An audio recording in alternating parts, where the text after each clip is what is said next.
Mi nombre es Patricio Delgado, tengo 63 años, y el día que mi hija me pidió mi tarjeta para un gasto pequeño y terminó vaciando completamente mi cuenta bancaria, entendí que había criado a una estafadora profesional que usaba el amor de padre como herramienta de manipulación. Lo que ella no sabía es que su abuelo había aprendido durante décadas a protegerse de los ladrones y que tenía métodos para recuperar lo robado que cambiarían su vida para siempre. Esta historia no comienza con el robo de Valeria, mi hija menor. Comienza en 1978, cuando yo tenía 18 años y trabajaba como vigilante nocturno en una empresa de transportes de Valparaíso, cuidando camiones llenos de mercadería durante las madrugadas más frías del invierno chileno. Era un trabajo solitario que me daba tiempo para estudiar contabilidad por correspondencia, con la esperanza de convertirme algún día en algo más que un simple cuidador de vehículos ajenos.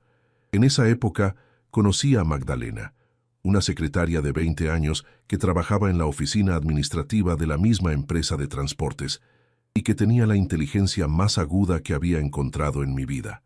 Magdalena no era una mujer que esperaba que los hombres resolvieran sus problemas, sino una mujer que resolvía los problemas de otros con una eficiencia que impresionaba a todos sus jefes. Magdalena venía de una familia de empleados públicos que habían construido su estabilidad económica a base de disciplina financiera y planificación a largo plazo. Su padre, Ramón, trabajaba en el registro civil y había criado a sus hijos con la filosofía de que cada peso gastado tenía que ser justificado, que cada compra tenía que ser planificada, que cada inversión tenía que ser calculada para maximizar beneficios futuros. Cuando empecé a cortejar a Magdalena, Ramón me sometió a un interrogatorio financiero más riguroso que una entrevista bancaria. Patricio, me dijo durante nuestra primera conversación seria sobre el futuro, mi hija es una mujer que sabe administrar dinero mejor que la mayoría de los hombres. Si querés casarte con ella, tenés que demostrarme que podés ser un socio económico confiable, no una carga financiera. Durante 3 años trabajé como vigilante nocturno mientras estudiaba contabilidad y administración de empresas en horarios que me permitían mantener mi empleo. Magdalena me ayudaba con los estudios más difíciles. Me prestaba libros de su oficina. Me explicaba conceptos financieros que yo no entendía completamente. Era una relación donde los dos nos ayudábamos mutuamente a crecer profesionalmente. Ramón me enseñó principios de administración del dinero que marcarían toda mi vida. Nunca gastes más de lo que ganás. Nunca pidas prestado para caprichos. Nunca confíes completamente en bancos o inversiones que no entendés. Y sobre todo, nunca le des acceso total a tu dinero a nadie, ni siquiera a tu esposa o tus hijos. El dinero mal manejado destruye familias más rápido que cualquier otra cosa. Me especialicé en contabilidad para pequeñas empresas, un nicho que tenía mucha demanda porque la mayoría de los contadores preferían trabajar para grandes corporaciones. Ramón me había convencido de que era mejor ser el experto más buscado en un área específica que ser uno más del montón en un área saturada. Conviértete en el contador que resuelve problemas que otros no saben resolver. Magdalena y yo nos casamos en enero de 1982, después de 4 años de noviazgo que habíamos usado para construir bases económicas sólidas para nuestro matrimonio. Habíamos ahorrado dinero suficiente para pagar una boda modesta, para amueblar un departamento pequeño y para tener un fondo de emergencia que nos permitiera enfrentar imprevistos sin endeudarnos. Los primeros años de matrimonio fueron de mucho trabajo y mucha planificación financiera. Magdalena siguió trabajando en la empresa de transportes mientras yo desarrollaba mi clientela de contabilidad independiente, trabajando desde casa en las tardes y los fines de semana, construyendo una reputación de contador confiable y eficiente que atraía a empresarios pequeños que necesitaban servicios personalizados.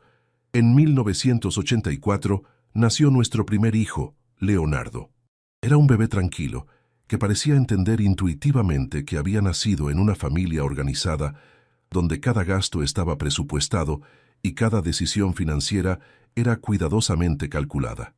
Magdalena había planificado su embarazo para coincidir con sus vacaciones anuales, minimizando la pérdida de ingresos familiares. 2 años después, nació Valeria, nuestra única hija.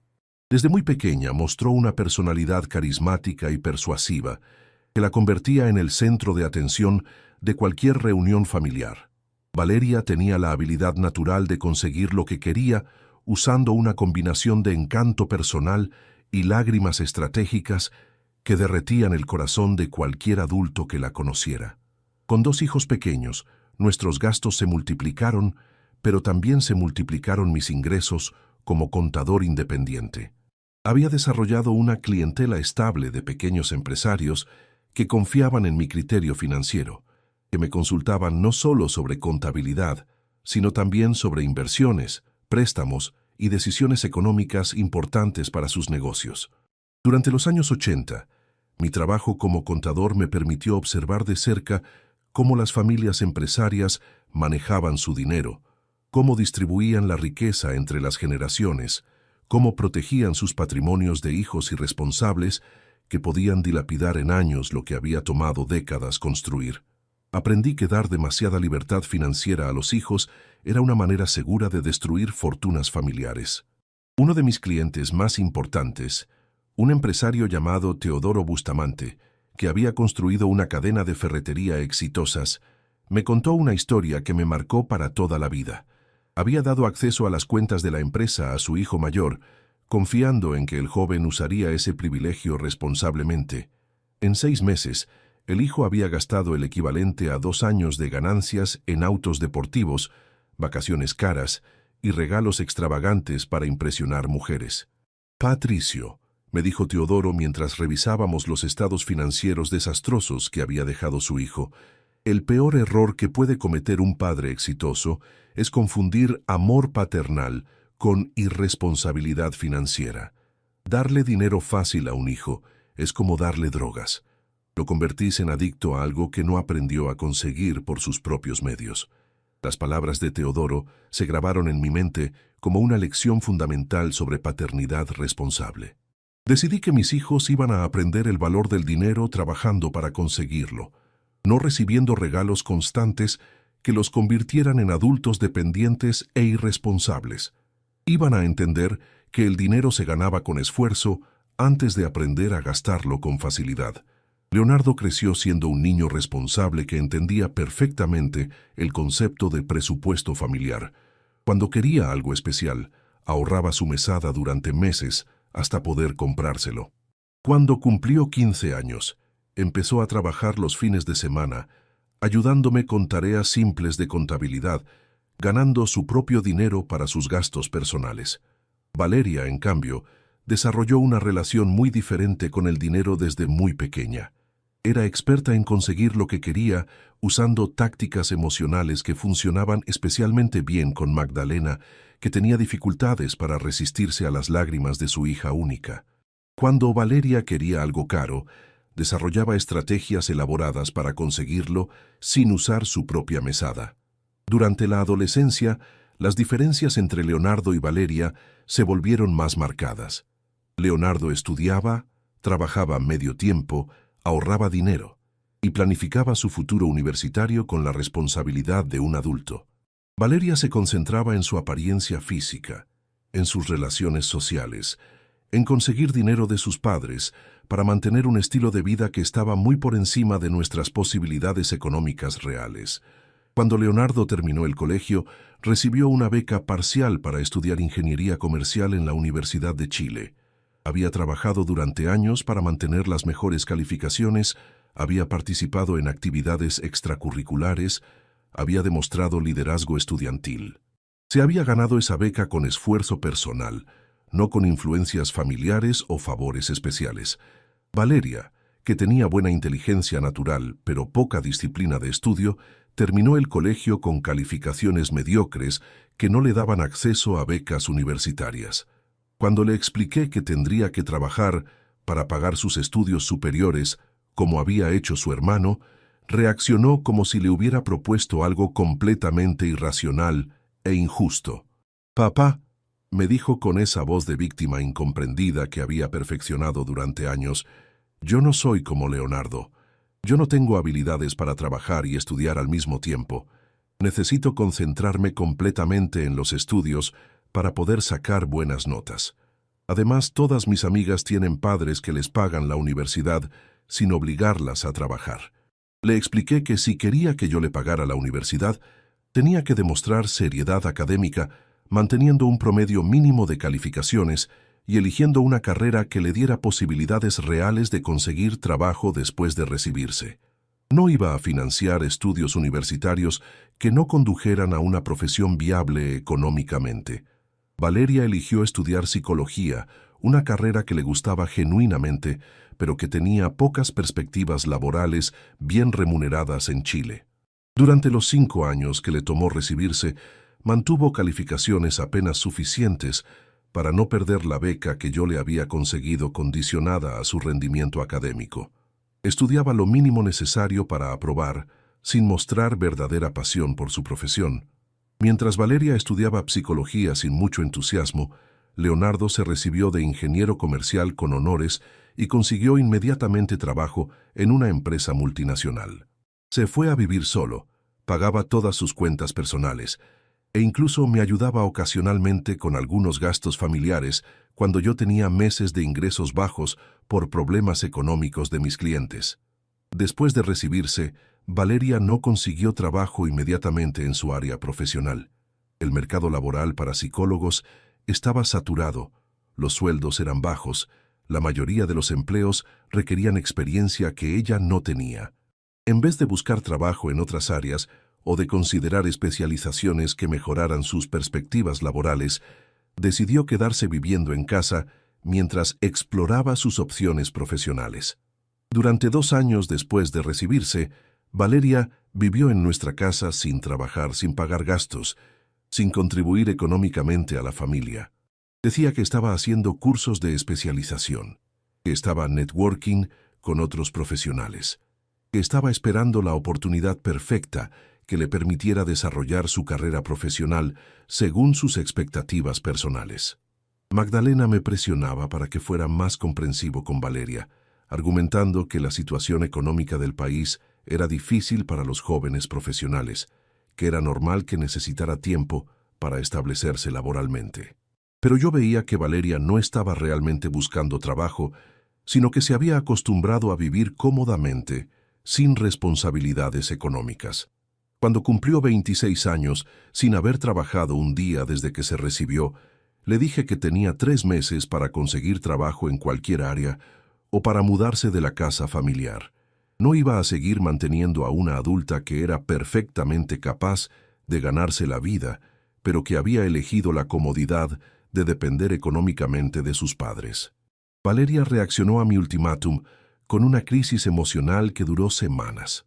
Lloró, gritó, me acusó de ser un padre sin corazón que no entendía las dificultades que enfrentaban los jóvenes profesionales en el mercado laboral moderno. Magdalena se puso de su lado argumentando que yo estaba siendo demasiado duro con nuestra hija única.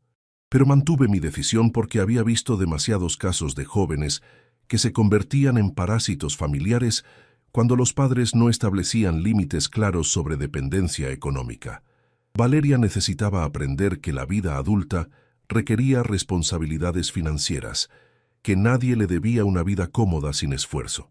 2 meses antes de que se cumpliera mi ultimátum, Valeria consiguió trabajo como recepcionista en una clínica dental. No era un trabajo relacionado con su profesión, pero pagaba un sueldo básico que le permitía contribuir a los gastos familiares y ahorrar para independizarse económicamente. Yo esperaba que esa primera experiencia laboral le enseñara la importancia del trabajo constante, pero Valeria demostró rápidamente que veía el trabajo como una molestia temporaria que tenía que soportar hasta encontrar algo mejor. Llegaba tarde, faltaba frecuentemente con excusas médicas inventadas, se quejaba constantemente del sueldo bajo y de las tareas aburridas que tenía que realizar. Era evidente que no había desarrollado una verdadera ética de trabajo. Después de 6 meses en la clínica dental, Valeria renunció diciendo que el ambiente laboral era tóxico y que su jefe la trataba mal. En vez de buscar inmediatamente otro trabajo, volvió a instalarse en casa, argumentando que necesitaba tiempo para procesar la experiencia traumática que había vivido en su primer empleo. Durante los siguientes 3 años, Valeria tuvo 5 trabajos diferentes que abandonó por razones diversas. Jefes incomprensivos, compañeros envidiosos, sueldos insuficientes, horarios inconvenientes, tareas demasiado estresantes. Nunca duraba más de 8 meses en ningún lugar. Siempre encontraba excusas para renunciar antes de establecerse laboralmente. Entre trabajo y trabajo, Valeria pasaba meses viviendo en casa sin aportar dinero, argumentando que estaba en periodos de transición profesional que requerían apoyo familiar. Magdalena la defendía constantemente, insistiendo en que nuestra hija estaba pasando por dificultades emocionales que yo no entendía, porque no tenía sensibilidad psicológica. A los 30 años, Valeria seguía siendo económicamente dependiente de nosotros, a pesar de tener una carrera universitaria y años de experiencia laboral superficial. Había aprendido a manipular las emociones familiares para conseguir apoyo financiero continuo sin tener que enfrentar las responsabilidades normales de la vida adulta. Magdalena murió de cáncer cuando Valeria tenía 32 años.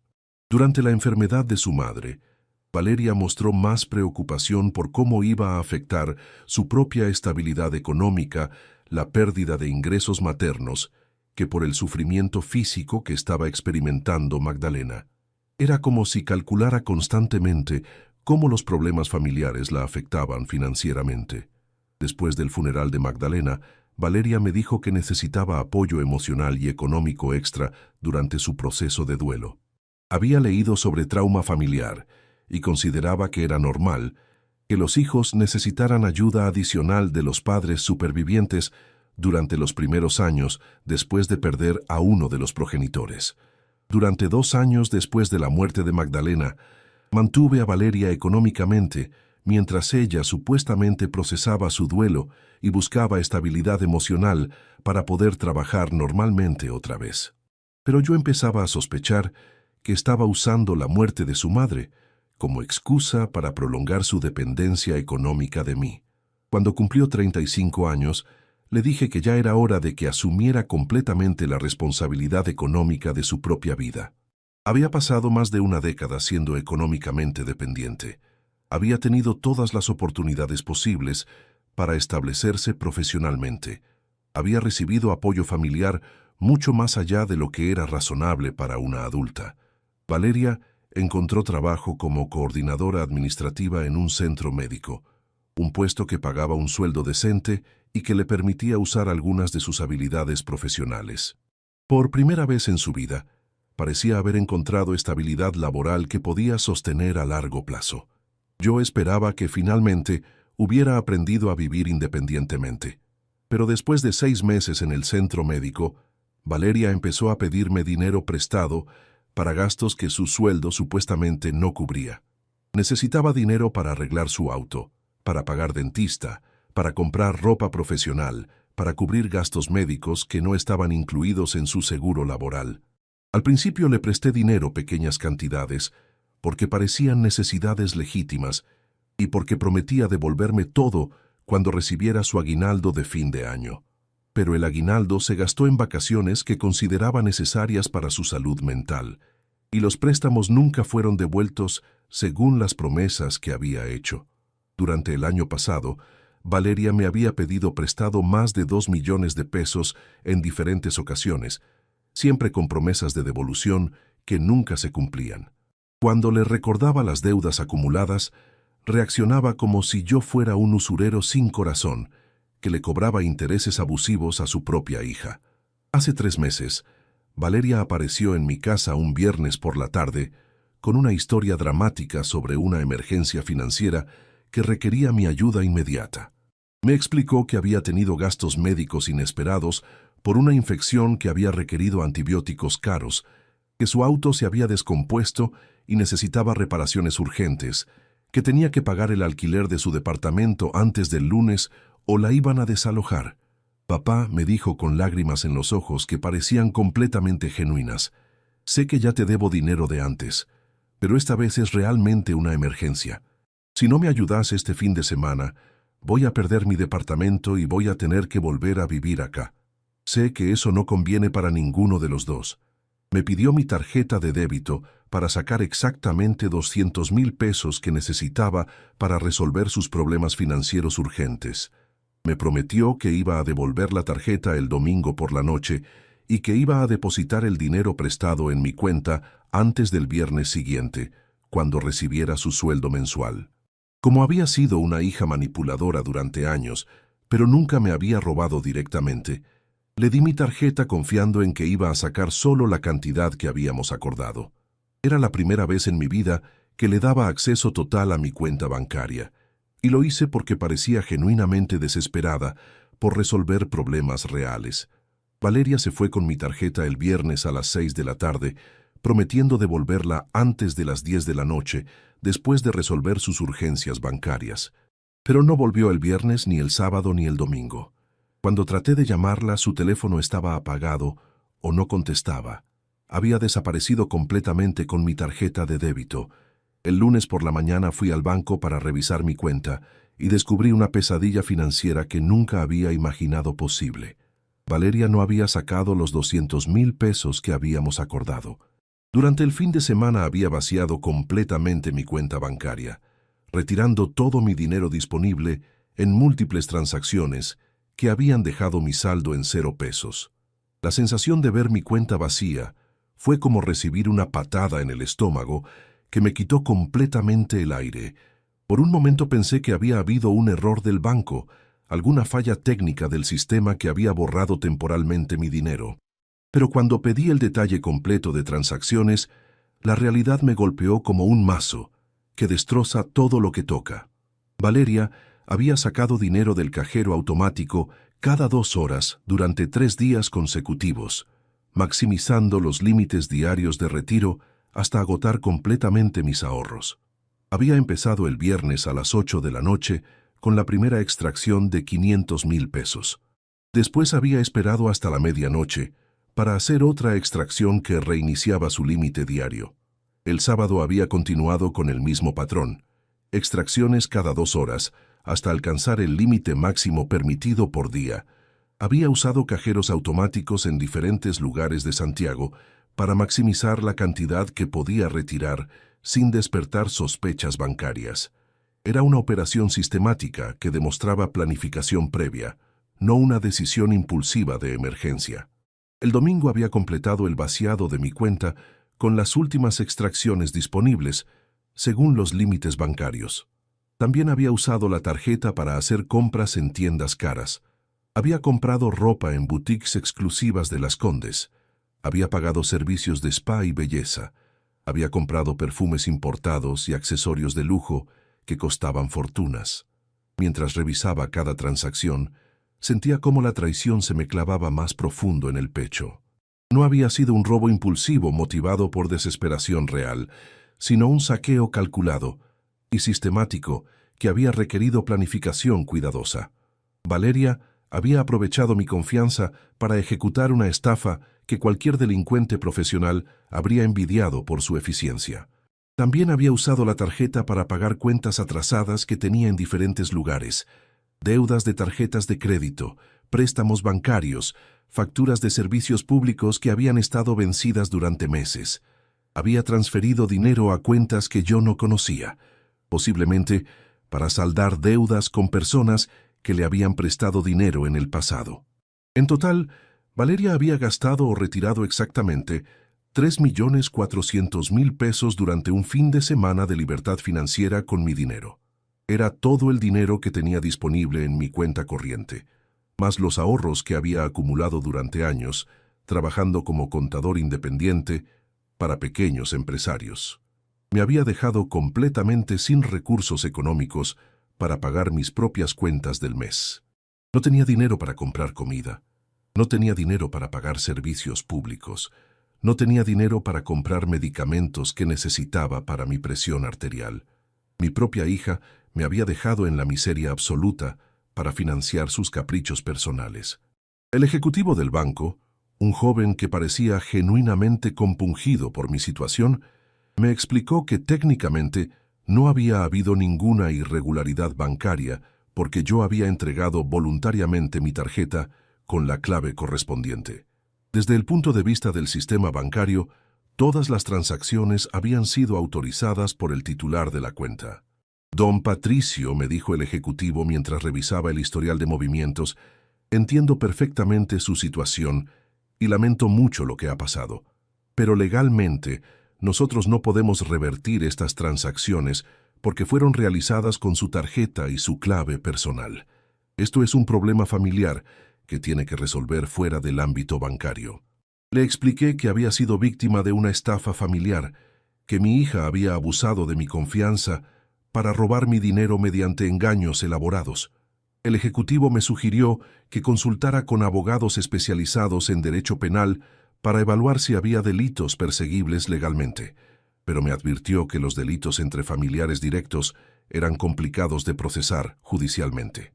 Salí del banco sintiéndome más humillado y traicionado de lo que jamás había experimentado en 63 años de vida.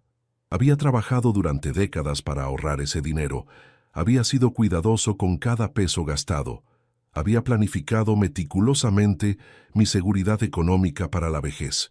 Todo eso había sido destruido en un fin de semana por la hija que había criado con tanto amor.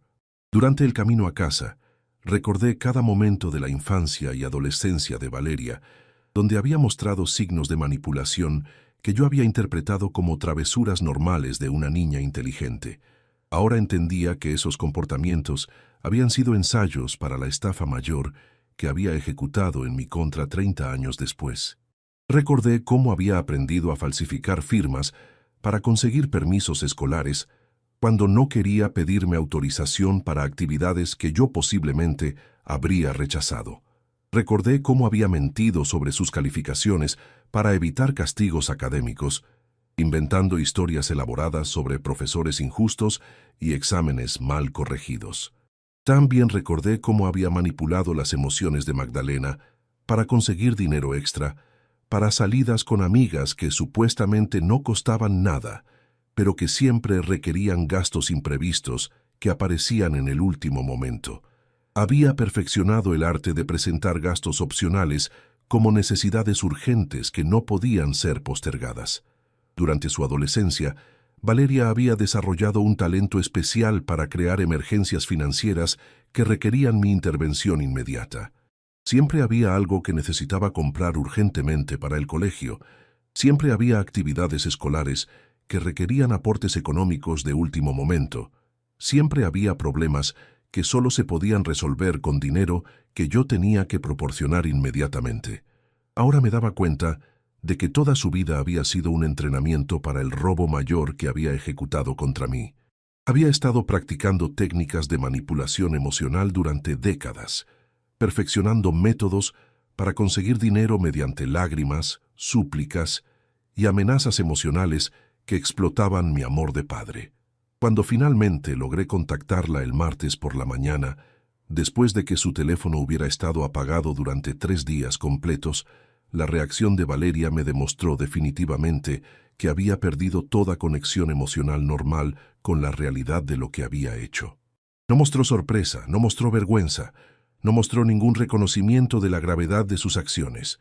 «Papá», me dijo con una tranquilidad que me horrorizó más que si hubiera estado gritando histéricamente, «sé que saqué más dinero de lo que habíamos hablado inicialmente, pero tenía otras urgencias financieras que no te había contado porque no quería preocuparte innecesariamente.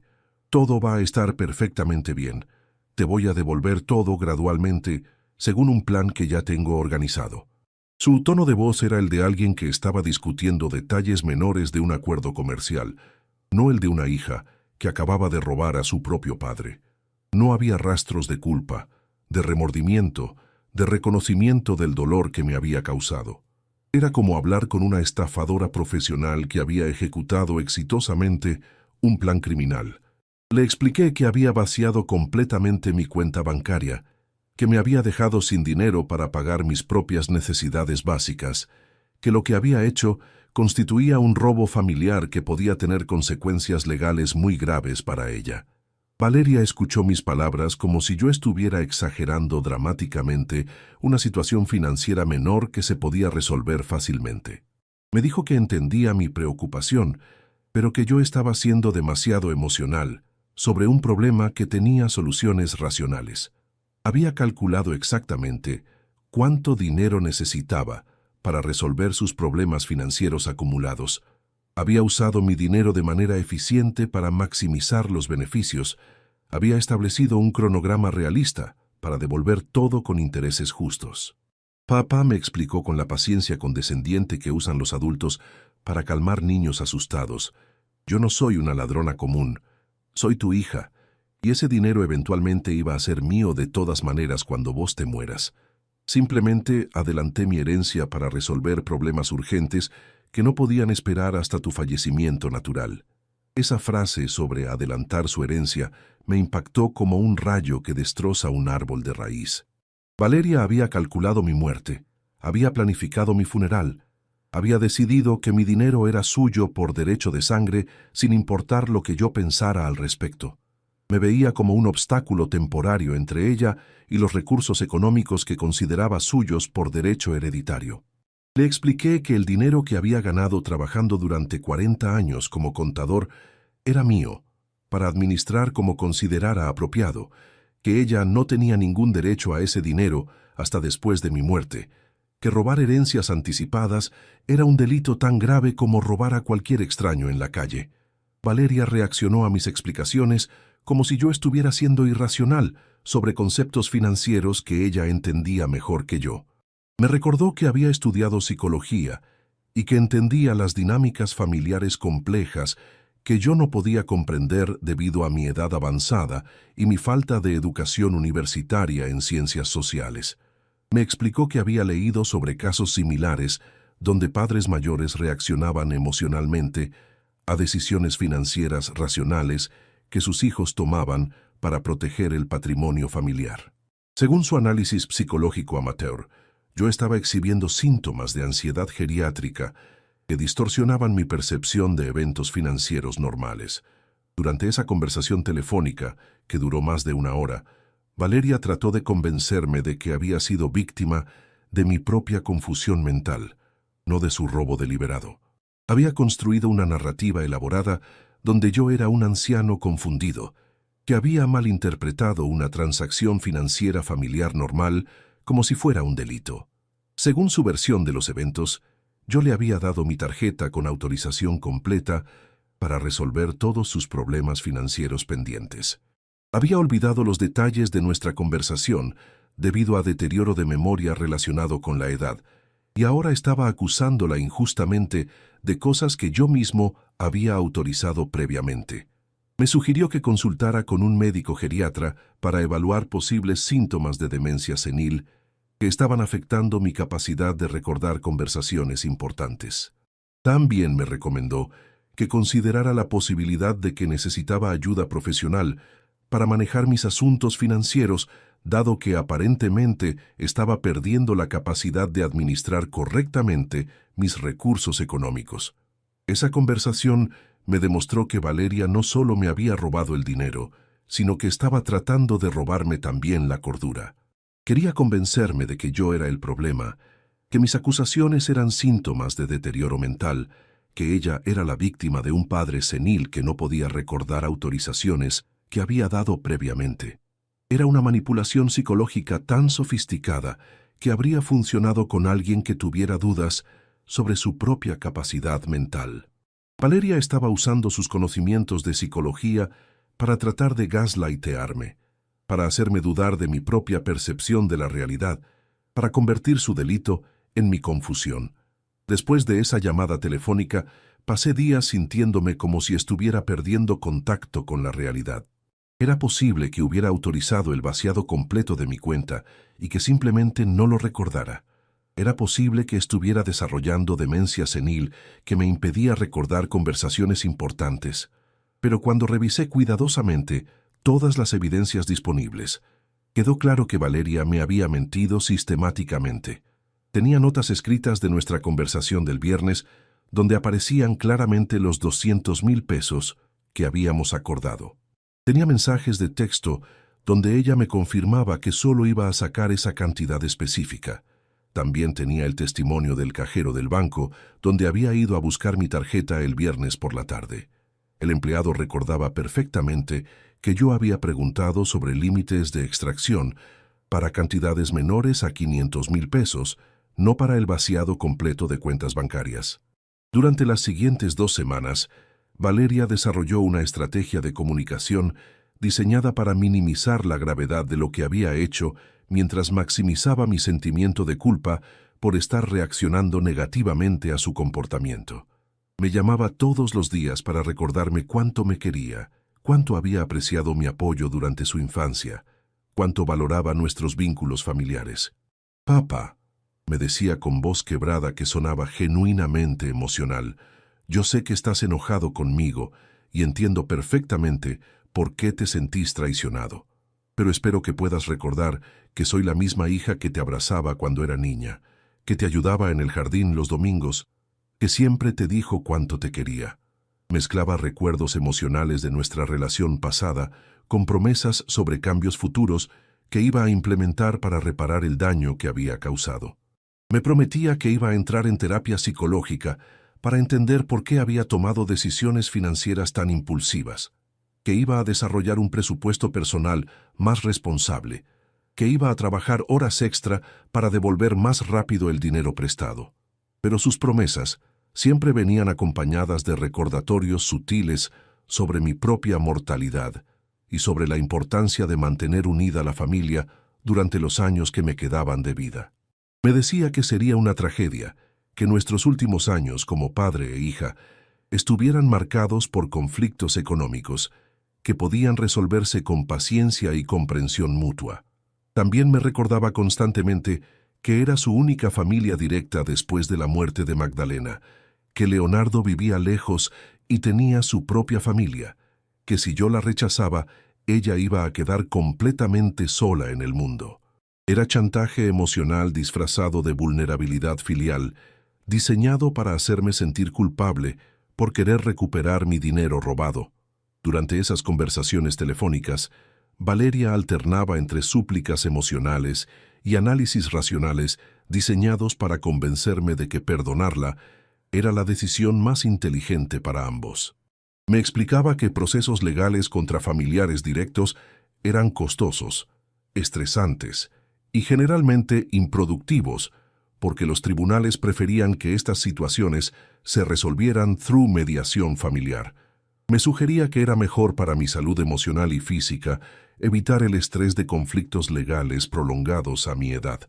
Me recordaba que yo tenía 63 años y que pelear contra mi propia hija podía afectar negativamente mi presión arterial, mi calidad de sueño, mi bienestar general durante los años que me quedaban de vida. Según su análisis, el dinero que había tomado era recuperable a través de pagos graduales, pero el daño emocional que causaríamos a nuestra relación familiar con procesos legales sería irreversible. Me pedía que considerara cuáles eran mis prioridades reales: recuperar dinero que eventualmente ella iba a heredar de todas maneras, o mantener una relación padre-hija que podía enriquecer mis últimos años de vida. Estas conversaciones me demostraron que Valeria había desarrollado habilidades de manipulación psicológica que rivalizaban con las técnicas que usan estafadores profesionales para convencer a sus víctimas de que no presenten denuncias penales. Había estudiado mis vulnerabilidades emocionales durante décadas y ahora las estaba usando sistemáticamente para evitar las consecuencias de su delito. Pero yo había aprendido durante años de trabajo como contador que las personas que roban solo cambian cuando enfrentan consecuencias reales, que hacen que robar sea más costoso que trabajar honestamente. Las promesas de cambio sin castigos concretos son palabras vacías que los delincuentes usan para ganar tiempo mientras planifican sus próximos delitos. También había aprendido que el dinero robado rara vez se recupera through súplicas emocionales o negociaciones familiares. La gente que se apropia de dinero ajeno solo lo devuelve cuando sistemas legales los obligan a hacerlo, cuando enfrentan embargos de bienes, cuando sufren retenciones de sueldos que los fuerzan a pagar lo que deben. Decidí que no iba a seguir siendo víctima de las habilidades manipuladoras de una hija que había elegido convertirse en delincuente familiar en lugar de trabajar honestamente para resolver sus problemas económicos. No iba a permitir que mi amor de padre fuera usado como escudo protector para alguien que había demostrado ser capaz de robarme sin remordimiento. Me dijo que iba a devolverme el dinero de a poco, que tenía un plan para devolver todo en cuotas mensuales durante el próximo año, que había usado mi dinero para resolver problemas financieros que eventualmente me iban a beneficiar porque significaban que ella ya no iba a necesitar pedirme dinero prestado en el futuro. Pero cuando le pedí que me mostrara exactamente en qué había gastado los 3 millones de pesos, sus explicaciones fueron vagas y contradictorias. Había pagado deudas que tenía con diferentes personas, había comprado cosas que necesitaba para su trabajo, había resuelto problemas financieros complicados que no podía explicarme en detalle porque yo no entendería las complejidades de su situación económica. Esa misma tarde, fui a la policía para denunciar el robo, pero me explicaron que los delitos entre familiares directos eran difíciles de procesar legalmente porque existía una presunción de confianza que complicaba la tipificación penal. Me sugirieron que tratara de resolver el problema familiarmente antes de insistir con acciones legales. Pero yo había aprendido durante décadas de trabajo como contador que el dinero robado rara vez se recupera con súplicas o negociaciones amistosas. La gente que roba, especialmente la gente que roba a su propia familia, solo entiende consecuencias concretas que los obligan a devolver lo que se llevaron. Las palabras bonitas no recuperan dinero perdido. Durante las siguientes semanas, Valeria me visitó varias veces para pedirme que tuviera paciencia con su plan de devolución gradual.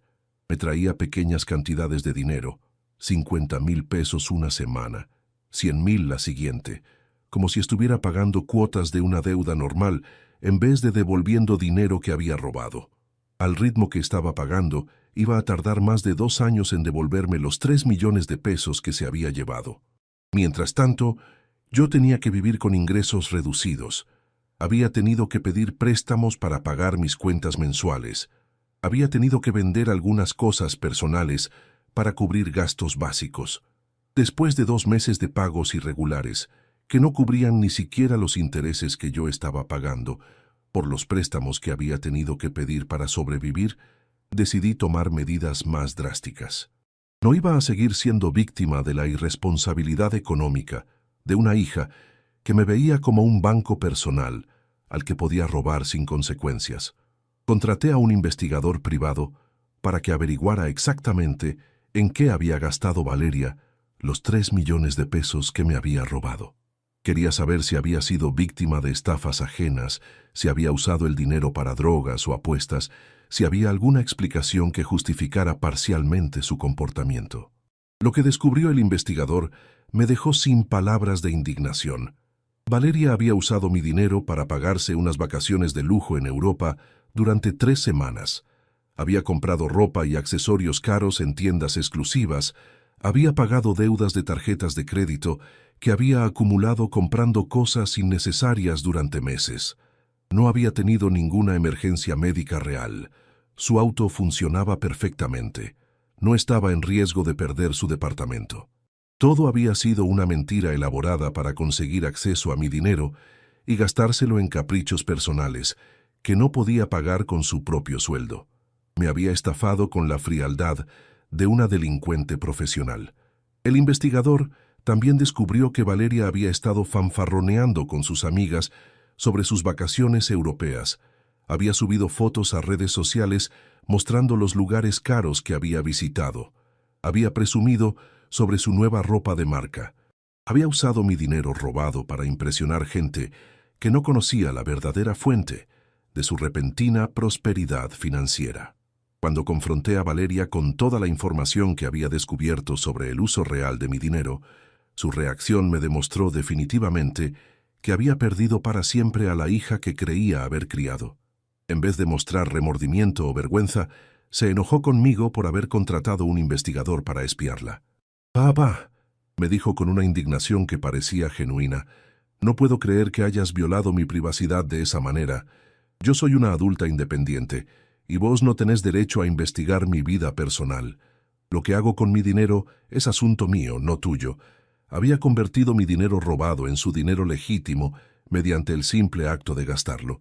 Le expliqué que ese dinero que había gastado en vacaciones y caprichos era dinero que yo necesitaba para vivir, dinero que había ganado trabajando durante décadas, dinero que ella me había robado mediante engaños elaborados.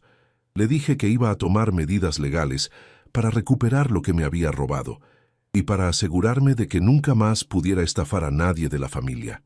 Valeria reaccionó como si yo fuera un monstruo sin corazón que perseguía legalmente a su propia hija por diferencias financieras menores. Me recordó todo lo que yo había gastado en su educación universitaria. Me habló de la obligación que tenían los padres de ayudar a sus hijos adultos. Me acusó de ser un tacaño obsesionado con el dinero. Esa conversación me demostró que Valeria había desarrollado una mentalidad de estafadora que racionalizaba cualquier robo familiar como redistribución justa de recursos. No se veía a sí misma como una ladrona, sino como una hija que había tomado dinero que eventualmente iba a heredar de todas maneras. 3 días después de esa confrontación, Valeria desapareció completamente de mi vida. No contestaba mis llamadas, no respondía a mis mensajes, había cambiado las cerraduras de su departamento para que yo no pudiera visitarla. Había huido como cualquier delincuente que escapa después de cometer un crimen. Inicié acciones legales para recuperar mi dinero y para asegurarme de que Valeria enfrentara consecuencias reales por lo que había hecho. Contraté abogados especializados en recuperación de activos robados, presenté denuncias penales por apropiación indebida, inicié procesos civiles para embargar sus bienes hasta recuperar lo que me debía. El proceso legal duró 8 meses y resultó en una condena judicial que obligaba a Valeria a devolverme los 3 millones de pesos más intereses y costos legales. También establecía que si no pagaba voluntariamente, sus bienes serían embargados y sus ingresos laborales serían retenidos hasta saldar completamente la deuda. Valeria trató de huir del país para evitar las consecuencias legales de sus acciones, pero fue detenida en el aeropuerto cuando trataba de subirse a un avión con destino a Argentina. Había usado dinero prestado para comprar el pasaje, pensando que podía escapar de sus problemas legales refugiándose en otro país. Cuando se dio cuenta de que no podía escapar de las consecuencias legales de haber robado a su propio padre, Valeria vino a suplicarme que retirara las denuncias y que arregláramos todo familiarmente. Me prometió que iba a cambiar completamente, que había aprendido la lección, que nunca más me iba a faltar el respeto de esa manera. Pero yo había aprendido durante años de experiencia como contador que la gente que roba solo cambia cuando enfrenta consecuencias reales que hacen que robar sea más costoso que trabajar honestamente. Valeria necesitaba aprender que las acciones tienen precio, especialmente las acciones que lastiman a gente inocente. Mantuve todas las acciones legales hasta que Valeria pagó completamente lo que me debía. Tuvo que vender su auto, tuvo que empeñar sus joyas caras, tuvo que trabajar horas extra durante meses para conseguir dinero suficiente para saldar su deuda conmigo. Fue la primera vez en su vida que tuvo que enfrentar consecuencias económicas reales por sus decisiones irresponsables. Después de pagar todo lo que me debía, Valeria me escribió una carta pidiendo perdón y explicando que había aprendido lecciones importantes sobre responsabilidad financiera y respeto familiar. Me pedía una segunda oportunidad para demostrar que podía ser una hija responsable que no abusaría más de la confianza paterna. Pero yo había aprendido que la confianza rota es imposible de reparar completamente, especialmente cuando la rotura fue tan sistemática y tan calculada como lo que había hecho Valeria. No podía arriesgarme a ser víctima otra vez de alguien que había demostrado ser capaz de robarle a su propio padre sin remordimiento. Hoy vivo tranquilamente con mi dinero bajo mi control absoluto, manejando personalmente todas mis cuentas bancarias, sin darle acceso económico a nadie que pueda traicionarme. He aprendido que la generosidad familiar mal entendida es una invitación al abuso, que dar acceso financiero sin supervisión es como dejar la puerta abierta para los ladrones. Valeria ha tratado de contactarme varias veces durante el último año, pero yo he mantenido mi decisión de no tener relación con alguien que demostró ser capaz de robarme sin escrúpulos. He cambiado todas mis claves bancarias, he establecido medidas de seguridad adicionales, he protegido mi patrimonio de futuras manipulaciones familiares. Leonardo, que siempre fue un hijo responsable, sigue manteniendo una relación normal conmigo basada en respeto mutuo, sin expectativas económicas. Viene a visitarme regularmente. Me ayuda con tareas que requieren conocimientos técnicos. Mantiene una relación filial auténtica que no está condicionada por dinero. He decidido dejarle mi herencia completa a Leonardo porque demostró durante décadas que era un hombre honesto que nunca abusaría de la confianza familiar. Valeria va a descubrir después de mi muerte que su robo le costó una fortuna, que sus 3 millones de pesos gastados en vacaciones le costaron perder una herencia mucho mayor. También he donado una parte importante de mi patrimonio a organizaciones que ayudan a víctimas de estafas familiares, especialmente ancianos que han sido robados por hijos o nietos que abusaron de su confianza. Quiero que mi dinero sirva para proteger a gente que ha pasado por experiencias similares a la mía. Y vos que me escuchaste hasta acá, quiero que sepas algo fundamental. Si tenés hijos que te piden dinero constantemente, si tenés familia que ve tus ahorros como su patrimonio futuro, si tenés parientes que te manipulan emocionalmente para conseguir acceso a tu dinero, no dudes en proteger tus recursos financieros sin sentir culpa. Nunca le des tu tarjeta bancaria a nadie, ni siquiera a tus hijos, sin importar cuán urgente parezca la emergencia que te describan.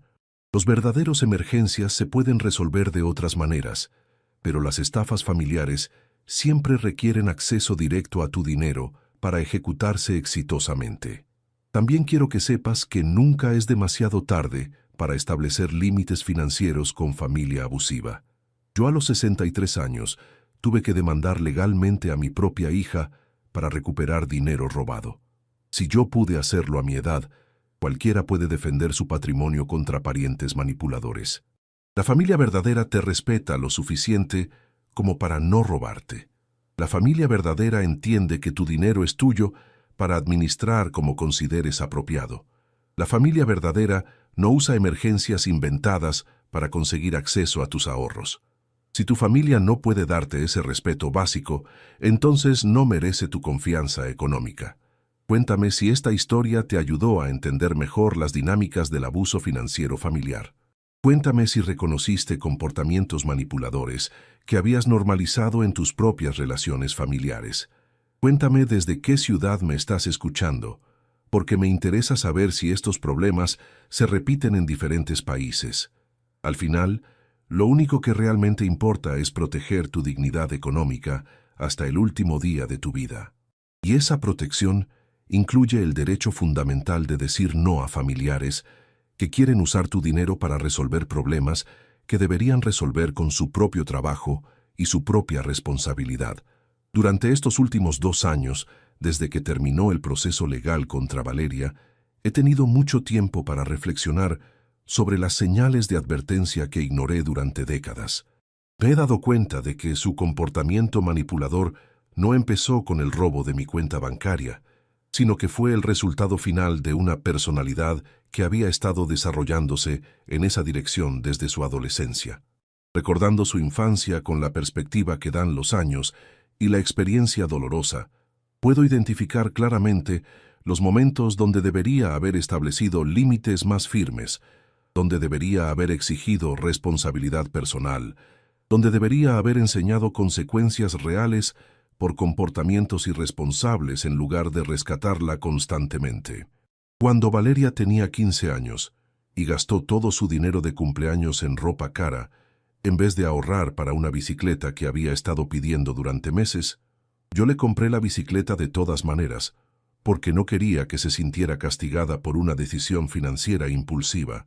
Debería haberle enseñado que las decisiones tienen consecuencias, que gastar dinero tontamente significa renunciar a cosas importantes. Cuando tenía 17 años y perdió su trabajo de fin de semana por llegar tarde constantemente, yo le seguí dando la misma cantidad de dinero semanal que había estado ganando para que no se sintiera económicamente perjudicada por su irresponsabilidad laboral. Debería haberle enseñado que mantener un trabajo requiere disciplina, que perder empleos por negligencia significa perder ingresos. Cuando tenía 21 años y reprobó varios exámenes universitarios porque prefería salir con amigas en lugar de estudiar, yo le pagué cursos de verano costosos para que pudiera recuperar las materias perdidas sin atrasar su graduación. Debería haberle enseñado que la educación universitaria era un privilegio que requería esfuerzo personal, no un derecho que yo tenía que garantizar sin importar su dedicación.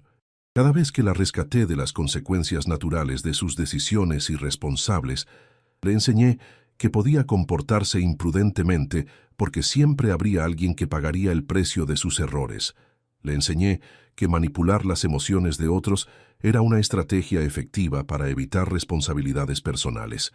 Magdalena, que era más estricta que yo con temas de disciplina financiera, había tratado de advertirme durante años que estaba criando a una hija que no entendía el valor del dinero porque nunca había tenido que enfrentar escasez real.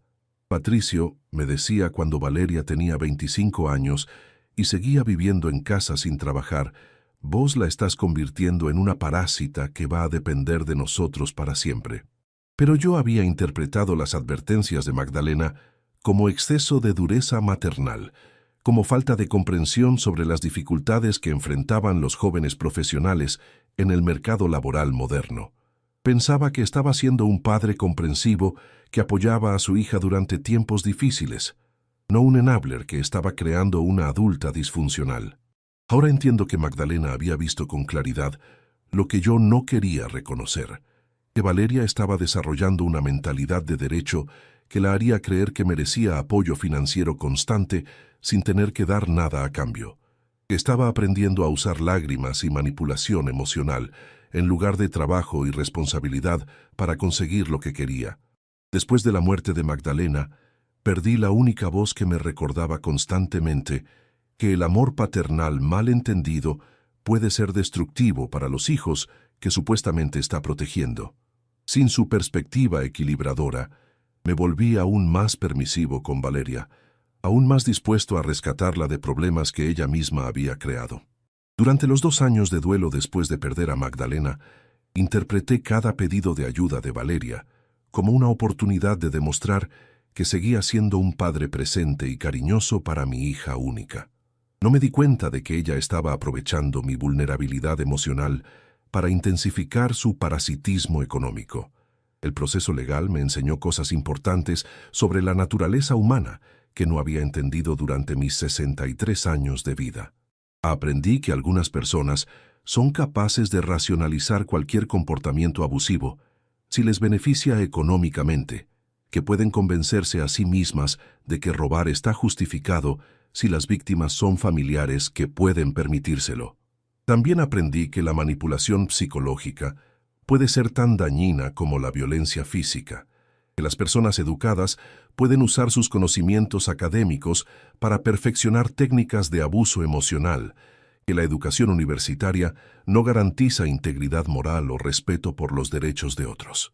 Durante las audiencias judiciales, escuché testimonios de otros padres que habían pasado por experiencias similares, con hijos que los habían estafado de maneras diferentes, pero igualmente devastadoras. Había padres que habían sido víctimas de falsificación de documentos, padres que habían sido manipulados para firmar préstamos que no entendían, padres que habían sido víctimas de chantaje emocional sistemático. Conocí a un hombre de 70 años, cuyo hijo le había robado la identidad para conseguir tarjetas de crédito que después usó para comprar un auto deportivo. Conocí a una mujer de 65 años, cuya hija había falsificado su firma para vender su casa y apropiarse del dinero. Conocí historias que me hicieron entender que mi caso no era único, sino parte de una epidemia silenciosa de abuso financiero familiar. El abogado que representaba a Valeria durante el juicio trató de argumentar que yo había sido víctima de mi propia generosidad excesiva, que había creado expectativas financieras irreales en mi hija al ser demasiado permisivo durante su infancia y juventud. Según su teoría, Valeria había desarrollado dependencia económica porque yo la había entrenado para ser dependiente. Esa argumentación me hizo reflexionar profundamente sobre mi responsabilidad en la formación de la personalidad manipuladora de Valeria. ¿Era posible que mis buenas intenciones como padre hubieran contribuido a crear a la delincuente que me había robado? ¿Era posible que mi amor paternal mal dirigido hubiera sido un factor en su desarrollo como estafadora? Después de mucha introspección dolorosa, llegué a la conclusión de que aunque mis métodos de crianza habían sido imperfectos, la decisión de Valeria de convertirse en ladrona había sido completamente suya. Muchos hijos crecen con padres permisivos y no se convierten en delincuentes que roban a sus propias familias. La indulgencia parental puede crear irresponsabilidad, pero no justifica criminalidad. Patricia Sandoval, mi abogada, me ayudó a entender que los abusadores financieros familiares a menudo usan la culpa parental como herramienta de manipulación. Tratan de convencer a sus víctimas de que son responsables del abuso que están sufriendo, que de alguna manera merecen ser robados porque no establecieron límites apropiados durante la crianza de sus hijos. Don Patricio, me dijo Patricia después de ganar el caso, usted no es responsable de las decisiones criminales que tomó su hija como adulta. Usted fue un padre que trató de dar amor y apoyo. Ella eligió interpretar ese amor como debilidad que podía explotar. La culpa del delito es completamente suya, no suya como padre. Esas palabras me ayudaron a procesar la culpa que había estado sintiendo desde el momento que descubrí el robo. Había pasado meses preguntándome qué había hecho mal como padre, cómo había fallado en enseñar valores básicos de honestidad y respeto, por qué no había visto las señales de que estaba criando a alguien capaz de robarme. Pero gradualmente entendí que aunque había cometido errores como padre, esos errores no justificaban ni explicaban completamente el comportamiento criminal de Valeria. Había tomado decisiones conscientes de engañar, robar y manipular que iban mucho más allá de cualquier deficiencia en su educación familiar. Durante los meses de proceso legal, también descubrí aspectos de la personalidad de Valeria que había estado ocultando exitosamente durante años. El investigador privado me mostró evidencias de que había estado robando dinero en pequeñas cantidades de otros familiares durante reuniones sociales, que había usado técnicas de manipulación emocional para conseguir préstamos de amigos que nunca había devuelto. Había una historia de comportamiento predatorio que se extendía mucho más allá de nuestra relación padre-hija.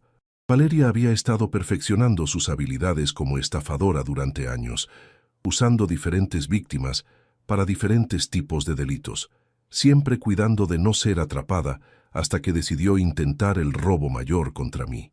El investigador también descubrió que había estado mintiendo sobre muchos aspectos de su vida durante años. No había tenido las dificultades laborales que había descrito, no había tenido los gastos médicos que había mencionado, no había tenido las crisis financieras que había usado para justificar pedidos constantes de dinero. Había construido una narrativa elaborada de víctima de circunstancias difíciles para manipular las emociones de familiares y amigos que querían ayudarla. Era una actuación sostenida durante años que requería habilidades de mentira y manipulación que me impresionaron por su sofisticación. Cuando confronté a Valeria con todas estas evidencias durante una de las audiencias judiciales, su reacción final me demostró que había perdido completamente cualquier conexión con la hija que creía haber criado. No mostró sorpresa al ser expuesta. No mostró vergüenza por haber sido descubierta. No mostró remordimiento por haber lastimado a tantas personas inocentes. En lugar de eso, se enojó conmigo por haber violado su privacidad contratando investigadores, por haber expuesto públicamente comportamientos que ella consideraba asuntos personales suyos. Era como si creyera que tenía derecho a robar y mentir sin ser investigada o castigada por sus víctimas. Esa reacción me confirmó definitivamente que no había manera de recuperar una relación familiar normal con alguien que había desarrollado una personalidad tan fundamentalmente antisocial. No era que hubiera cometido errores de los cuales podía aprender, sino que había elegido convertirse en una persona que veía a otros como recursos para explotar. Hoy, 2 años después de terminar el proceso legal, vivo con una tranquilidad que no había sentido en décadas. No tengo que preocuparme por llamadas telefónicas pidiendo dinero prestado. No tengo que evaluar constantemente si las emergencias que me describen son reales o inventadas. No tengo que sentir culpa por establecer límites financieros con familia manipuladora. He desarrollado nuevas amistades con personas de mi edad que han pasado por experiencias similares, que entienden las complejidades emocionales de tener que protegerse legalmente de sus propios hijos. Es reconfortante saber que no soy la única persona que ha tenido que tomar decisiones tan dolorosas para proteger su dignidad personal. Leonardo sigue siendo una fuente constante de orgullo y alegría en mi vida. Sus visitas no están marcadas por pedidos de dinero o manipulaciones emocionales, sino por conversaciones genuinas sobre nuestras vidas, por momentos de conexión familiar auténtica que no están contaminados por agendas financieras ocultas. Cuando leo historias de otros ancianos que han sido víctimas de abuso financiero familiar, siento una mezcla de tristeza y determinación. Tristeza porque es doloroso saber cuántas personas mayores están sufriendo traiciones similares a la que yo experimenté. Determinación porque quiero que sepan que es posible defenderse exitosamente sin importar la edad que tengan.